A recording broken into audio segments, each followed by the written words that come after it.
If your community was home to a famous psychic who could cure diseases by going into a trance, well, you'd want the rest of the world to know about it. That was the feeling of a bunch of historians who founded an interesting attraction in Hopkinsville. Here's Rob Wiles at the Pennyroyal Museum.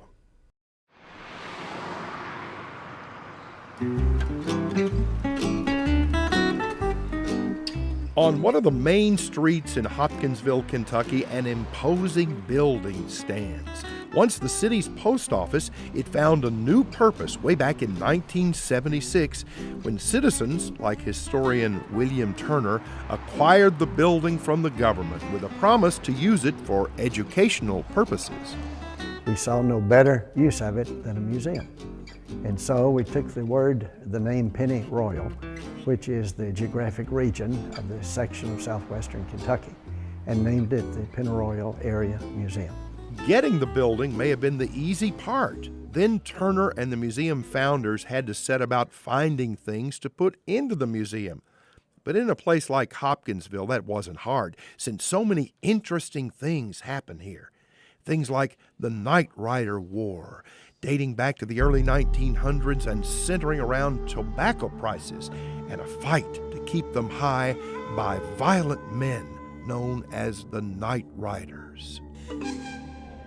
They met together in camps at night, in an abandoned schoolhouse or a church at night, and organized plans for raids. They scraped plant beds, they burned barns, they whipped non-cooperative farmers. And in 1907, after a raid on Princeton the year before, they raided Hopkinsville and burned 2 warehouses, really 3, because they ended up burning one of their own accidentally. So this was an attempt to force people not to plant, to bring the prices back up. Yeah, a violent attempt. In fact, it was the most violent activity in this part of the country from the Civil War to the present time, to my knowledge. And in the museum, a mask actually worn by one of the Night Riders. The mask was brought in by a family desirous of remaining anonymous, even 100 years after the event. The area is more than that violent event, of course, and the museum chronicles the lives of its peace-loving citizens, too. We have quite an extensive African-American exhibit dealing principally with the town's beloved African-American physician, Dr. Philip C. Brooks. Several pieces of equipment out of his hospital, which with his own hands he built and opened during World War II, because at that time African-Americans were excluded from our all-white hospital. Donna K. Stone, the executive director of the museum, says everyday pioneers and patriots are also remembered here. We're so close to Fort Campbell. We just felt like we needed to honor the military. They're such a big part of our community, not only those serving now, but those who have served in the past. Not just those who defend, but those who entertain have their place here. His name is Bill Bowley.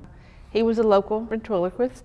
He actually worked with a lot of famous people, Johnny Cash, people like that, but he also makes the dummies, and they're very elaborate. Actually, at his grave, there is a dummy at his grave that when you go up there, it's very interesting to see that.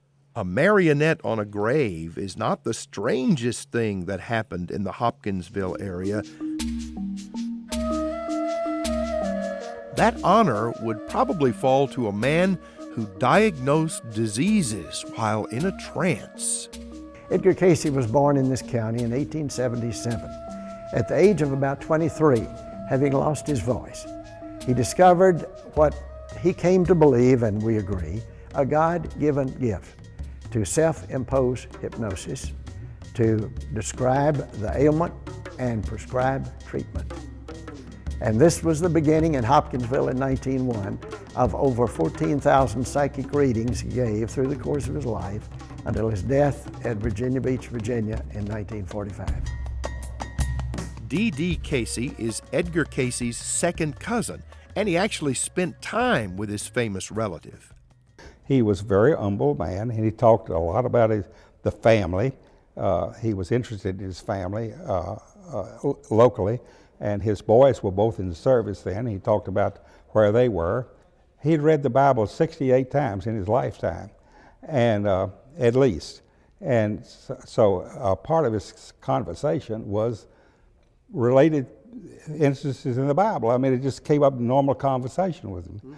Mm-hmm. He just knew that book so well for reading it that many times.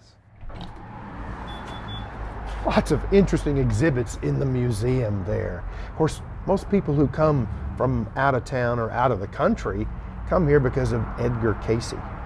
He made most of his predictions, his readings, while he was asleep. Now he's back in Hopkinsville sleeping the eternal sleep. You can visit his grave if you want to. People in the museum can show you where it is. It's right over here.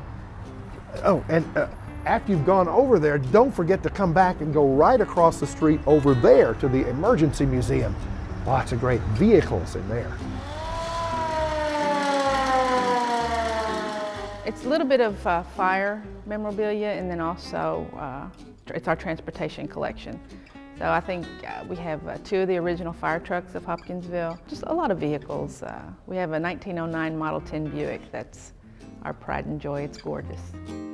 Yes, gorgeous and very interesting, just like all the things and events and people remembered at the Pennyroyal Area Museum in Hopkinsville, Kentucky.